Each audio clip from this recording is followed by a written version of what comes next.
అందరికీ నమస్కారం అండి. జేడీ వరల్డ్ యూట్యూబ్ ఛానల్కు స్వాగతం. నేను ఈరోజు చింత చిగురు రొయ్యలు కూర చేస్తున్నానండి. చిగురు కూర ముందుగా శుభ్రం చేసి పెట్టుకున్న పచ్చి రొయ్యలు అండి. ఇవి 1/2 కేజీ ఒలిచి పెట్టుకున్నాను. చింత చిగురు అండి, చాలా ఫ్రెష్గా ఉంది. దీన్ని ఇప్పుడు అన్ని కాడలు అవి ఏరుకుని శుభ్రం చేసుకోవాలండి. అన్నీ ఏరాక చేతితో నలుపుకోవాలి.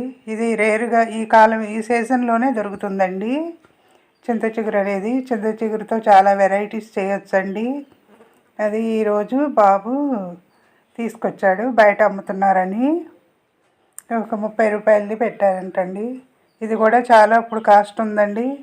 ఇలా నలిపి పెట్టుకోవాలండి చేతితోటి. చాలా లేతదండి చిగురు కూడాను. ఇలా వేస్టేజ్ అంతా ఏరాలి. ఆకులు అవి ఉంటే కాడలు చాలా హెల్త్కి మంచిదండి. ఈ కాలం సీజన్లో దొరికేది. ఇప్పుడు ముందుగా స్టవ్ వెలిగించి దాకబెట్టి ఆయిల్ వేస్తున్నానండి. మనం వండుకునే దాన్ని బట్టి నేను 3 గరిటెలు ఆయిల్ వేసాను. ఇప్పుడు ఒక ఉల్లిపాయనండి, ఉల్లిపాయ వేసి దానికి తగినంత సాల్ట్ వేసాను. గల్లుప్పైన వేసుకోవచ్చండి. ఇప్పుడు దీనిలో కొంచెం చిటికెడు పసుపు వేసి ఒకసారి ఇలా కలపాలండి. నేను ఇప్పుడు వీడియో పగలే చేస్తున్నానండి ఎడిటింగు. దాని మూలంగా పక్షుల అరుపులు, కాకుల గోల, కోయిల కోతులు కూడా వినిపిస్తున్నాయి. ఇప్పుడు దీనిలోకి కొంచెం అల్లం వెల్లుల్లి పేస్ట్ 1 స్పూను వేయాలండి.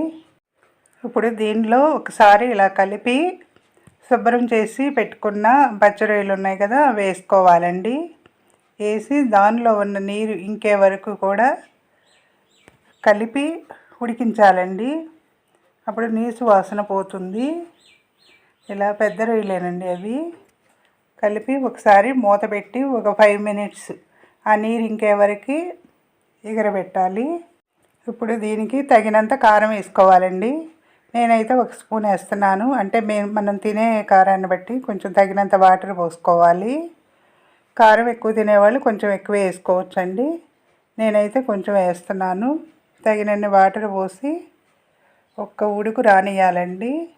ఆ తర్వాత ఈ నలిపి పెట్టుకున్న చింత చిగురు ఉంటుంది కదా, చింత చిగురు కూడా మొత్తం అందులో వేసి కలపాలండి. కలిపి దీన్ని ఇప్పుడు ఒక 5 మినిట్స్ అయితే అయిపోతుంది. ఆ నీరు ఇంకేవరకు. తర్వాత అది గరం మసాలా అనేది మన చాయిస్ అండి. కొందరు ఇష్టపడతారు ఈ పులుపు కూరలు కదా ఇవి. ఇప్పుడు కొత్తిమీర వేసుకున్నాను. నేనైతే కొంచెం గరం మసాలా కూడా వేస్తున్నానండి.